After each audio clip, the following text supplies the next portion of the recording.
Alright, let's get down to brass tacks. History has a funny way of remembering firearms. You've got your icons, the superstars that everybody knows, usually because they showed up at the right war at the right time. Then you've got the ones that just missed the boat. But here is the cold, hard truth from downrange. There is a whole class of semi-automatic rifles that never got the respect they actually earned on the firing line.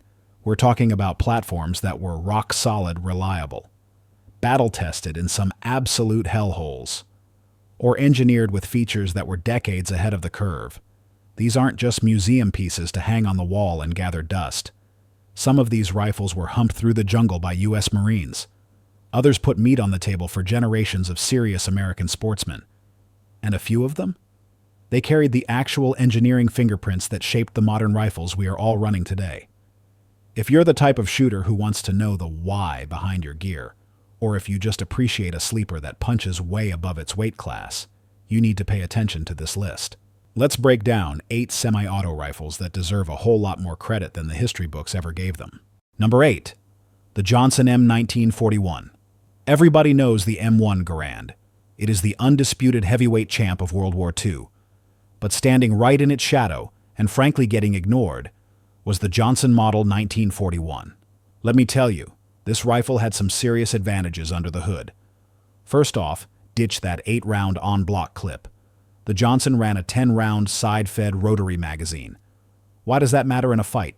Because you could top that mag off with loose rounds, or stripper clips, anytime you wanted. You didn't have to wait for that famous ping to reload, which basically just told the enemy you were empty. When you're taking fire, being able to keep that gun topped off is a massive tactical advantage. It also featured a quick-change barrel system. We take that for granted now on modern squad automatic weapons, but back then, that was science fiction on a standard infantry rifle. It ran on a short recoil operating system. That means the barrel actually reciprocated backward with the bolt to unlock. It worked, but it made the rifle a little finicky if you hung heavy accessories on the barrel, like a bayonet. And it definitely had more small parts than the Garand. So, what killed it? Logistics. By the time the Johnson was ready to rock, the U.S. Ordnance Department was already fully committed to the Garand. They weren't about to stop those assembly lines to retool for a second standard rifle. But it still saw combat. Elite units like the Marine Raiders and the Paramarines took it into the Pacific. And a lot of those guys preferred it, because of that higher capacity and the ability to top it off. Its real legacy, though, is in the bolt design. Melvin Johnson's multi-lug rotating bolt concept, that went straight into Eugene Stoner's brain when he was working on the AR-10. That exact bolt design carried right over to the AR-15 and the M16. So every time you rack the charging handle on your modern sporting rifle, you are feeling a little bit of that Johnson DNA. Today, they are high-dollar collector items, but if you ever get a chance to run one, it feels shockingly modern for a wood and steel gun from the 1940s. It never dethroned the Garand, but it absolutely deserves a salute. Number 7. The Daewoo K2. If you bring up the Daewoo K2 at your average local gun store, you are mostly going to get blank stares. And that is a crying shame. Because this South Korean service rifle is practically the definition of a hidden gem. Think of it this way.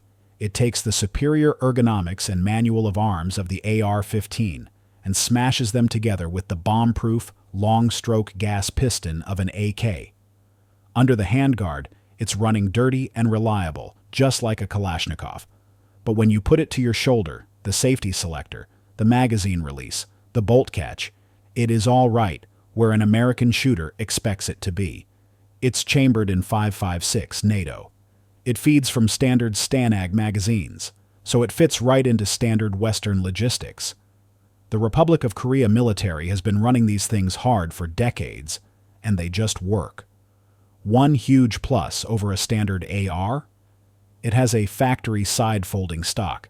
You don't need some goofy adapter, because the recoil spring is up in the receiver, not back in a buffer tube. That makes it incredibly handy for vehicle ops or stowing in a tight space. Why isn't it famous here? Bad timing. By the time the K2 tried to make a splash on the US market, the AR and AK had already totally saturated the place. Plus, imports got choked off later on, making them scarce.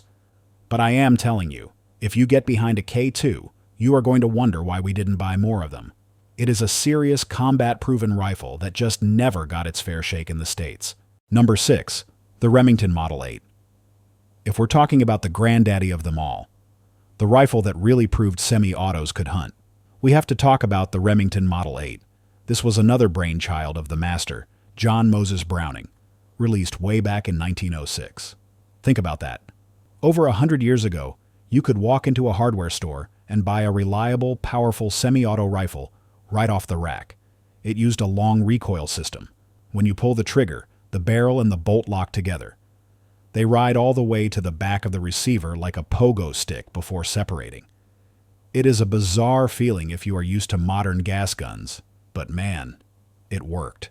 It was chambered in proprietary rounds like .35 Remington, which was a serious thumper for deer and black bear in the thick woods. Law enforcement loved this thing too. It gave them rapid-fire capability in a serious rifle cartridge, way before the submachine gun was common. The most famous Model 8 broke bad down in Louisiana. Texas Ranger Frank Hamer used a modified Model 8 in .35 Remington to finally stop Bonnie and Clyde. That right there should have made it a legend. It faded out because those proprietary cartridges got hard to find, and newer, cheaper designs took over. But make no mistake, the Model 8 was the trailblazer. Every semi-auto deer rifle in the woods today owes it a debt of gratitude. Number 5. The Heckler and Koch G3. In the US, we all know the FAL as the right arm of the free world, but the H&K G3 was just as widespread, and in some ways it was even tougher. This is German engineering at its most utilitarian. It's chambered in .762 NATO, a full-power battle rifle cartridge, meant to punch through barriers and drop bad guys at distance. The magic here is the roller-delayed blowback system. It doesn't use a gas piston. It uses mechanical rollers to keep the action shut just long enough for pressures to drop to a safe level. It's the same system they'd later shrink down for the legendary MP5.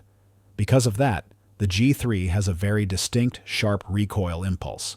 It doesn't push you, it snaps at you. But the trade-off is absurd reliability. This thing will eat absolutely any ammo you feed it, no matter how dirty, and it will violently eject that brass into the next zip code. It's heavy. The ergonomics are a little blocky, but when you need a rifle that will absolutely run, no matter how much sand or mud you dump in it, the G3 is a beast. It stayed in service all over the world long after others retired, because you could modernize it easily with rails and collapsible stocks. It might play second fiddle to the FAL in the history books, but on the ground, the G3 was a serious heavy hitter. Number 4. The FN-49. The FN-49 is often called the last honest-to-goodness old-world battle rifle.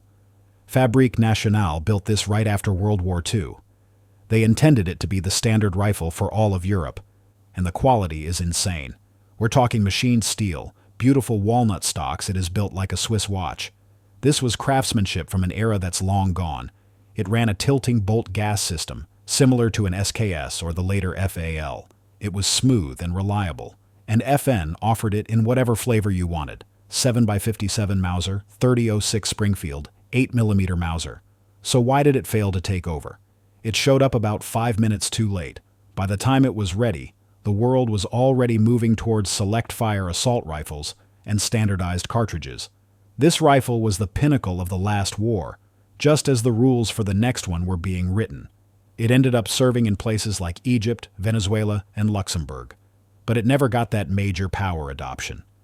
Collectors call it the missing link between the old bolt actions and the modern FAL. If you ever get a chance to shoot one, do it. It is a smooth, classy rifle that just had rotten timing. Number 3. The Winchester Model 100. In the 1960s, if you were a deer hunter who wanted a semi-auto, Winchester tried to woo you with the Model 100. This was a sleek gun. It didn't feel bulky like some of the military-derived rifles. It handled fast, just like a good lever action, which was Winchester's bread and butter. It came in excellent short-action cartridges like .308 Winchester and .243 Winchester. Hunters who used them loved them. They were accurate enough for woods ranges and looked great in the gun rack. But Winchester made a fatal error, a marketing error. They didn't offer it in .30-06. Back then, .30-06 was still the king of the deer woods. Remington ate their lunch with the Model 742, precisely because they did offer it in the long-action 3006. Later on, there was a firing pin recall that scared some folks off, and the reputation just never quite recovered. But today, a Model 100 in good condition is a sweet-shooting, classic piece of hunting iron that deserves way more respect than it gets. Number 2.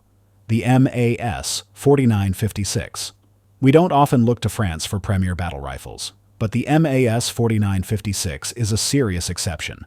This was their main battle rifle before they switched to the FAMAS bullpup, and it is a rugged, no-nonsense fighting tool. Mechanically, it used a direct gas impingement system, similar in concept to what Stoner did later, but simpler. It tubed gas straight back to the bolt carrier, keeping the weight down and the parts count low. It was chambered in 7.5 French, which is a great cartridge, ballistically similar to a 308. The problem? Nobody else used that round. It never became a NATO standard, so the rifle was logistically isolated. It was an orphan cartridge. But if you find one, and some good surplus ammo, these things are surprisingly accurate, and very soft shooting for a full-power rifle. It is tough as nails, simple to maintain in the field, and it just works. It got overshadowed by the politics of NATO standardization. Not because of any mechanical failing. Number 1. The Ruger Mini 14. Since the mid-70s, the Ruger Mini 14 has been the quiet professional in the corner, while the AR-15 was getting all the glory and all the controversy. The Mini 14 was riding in farm trucks and patrol cars all across America. Bill Ruger essentially shrunk the M14 action down to handle the .223 Remington cartridge. You get that ultra-reliable Garand-style rotating bolt, and a self-cleaning fixed piston gas system. That piston just smacks an op rod, keeping all the carbon and gunk up front, away from the bolt. It has a traditional wood stock profile that doesn't scare non-gun people the way a black rifle does. That is huge in states behind enemy lines with strict ban lists. The Mini often flies under the radar, while still giving you 30 rounds of 5.56 on tap. Now the older ones had skinny pencil barrels. They would heat up and start stringing shots vertically after a mag or two. That hurt its reputation for a while. But Ruger fixed that years ago. The new 580 series guns have thicker, hammer-forged barrels that are plenty accurate for defensive work or coyote hunting. It is not an AR, and it doesn't try to be. It is a rugged, dependable ranch rifle that has held the line for 50 years. That's my list of 8 semi-autos that history shouldn't have slept on. It just goes to show that sometimes the best gear isn't the stuff on the magazine covers. It's the stuff that just quietly gets the job done, year after year. Now I want to hear from you guys down in the comments. Which one of these do you think got the rawest deal? Or did I miss a sleeper that belongs on this list? Let me know what you think. If you enjoyed this one, do me a solid. Hit that like button. Make sure you subscribe to the channel. And ring that bell so you don't miss the next video. Until next time, stay safe and keep training.